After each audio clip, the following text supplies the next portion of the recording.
আসসালামু আলাইকুম, আশা করছি সবাই ভালো আছেন। আজকের ভিডিওটা অনেক ইম্পর্টেন্ট এবং এই ভিডিওটা আমি আমেরিকা সম্পর্কে বলবো শুধুমাত্র তাদের জন্য যারা আমেরিকাতে আবেদন অলরেডি করে ফেলেছে এবং যারা প্ল্যানিং করতেছে যে আমেরিকাতে যাব B1 B2 ভিসায়, এবং যারা প্ল্যানিং করতেছে করতে চাচ্ছেন যে F1 ভিসায় যাবেন, স্টুডেন্ট ভিসা। আমি তাদের উদ্দেশ্যে আজকে এই ভিডিওটা করা। প্রথম কথা হলো যে আমি আপনাদেরকে সাজেস্ট করব এই সময় নর্মাল ভিজিট ভিসার জন্য আপনারা আবেদন করবেন না। যাদের purpose of travel only visit, যারা ঘুরতে যাবেন, সাইট সিং এ যাবেন, তাদের উদ্দেশ্যে বলা যে আপনারা এখন আপাতত আমেরিকার ভিসা করা থেকে দূরে থাকুন, কারণ ভিসার রেশিও অনেক বাজে। ভিসা রেশিও এত খারাপ, ভিসা যদিও বা দিচ্ছে তারপরেও আপনাকে 3 মাসের সিঙ্গেল এন্ট্রি দিচ্ছে, তাও আবার $10,000 থেকে $15,000 জামানত রেখে। খুবই হাস্যকর আমাদের এই ভিজিটরদের জন্য। তো এই জন্য যাদের আমি তাদেরকে পরামর্শ দিব, যারা ঘুরতে যাবেন শুধুমাত্র তারা আর কিছুদিন পরে অ্যাপ্লিকেশন করেন, যেমন অক্টোবর, নভেম্বর, ডিসেম্বর অথবা জানুয়ারির দিকে। আমরা আশা করছি যে অক্টোবরের পরে আমাদের এই নিষেধাজ্ঞাটা উঠেও যেতে পারে, ধারণা করছি।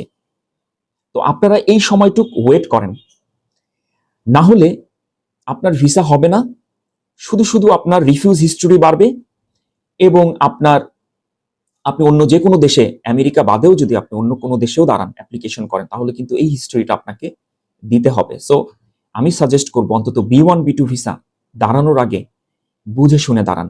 তবে হ্যাঁ, কে দাঁড়াবেন B1 B2 ভিসায়?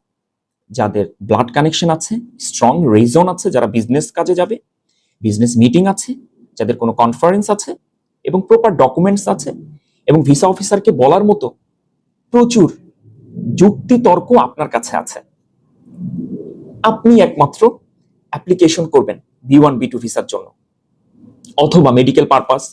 আর স্টুডেন্টদের জন্য তো সবসময় ওপেন, স্টুডেন্ট ভিসা দিচ্ছে যারা জেনুইন স্টুডেন্ট, যাদের IELTS এর রেজাল্ট ভালো, তারা F1 এর জন্য আবেদন করবেন। তো এই ভিসাগুলো রেগুলার দিচ্ছে কোনো জামানত ছাড়া।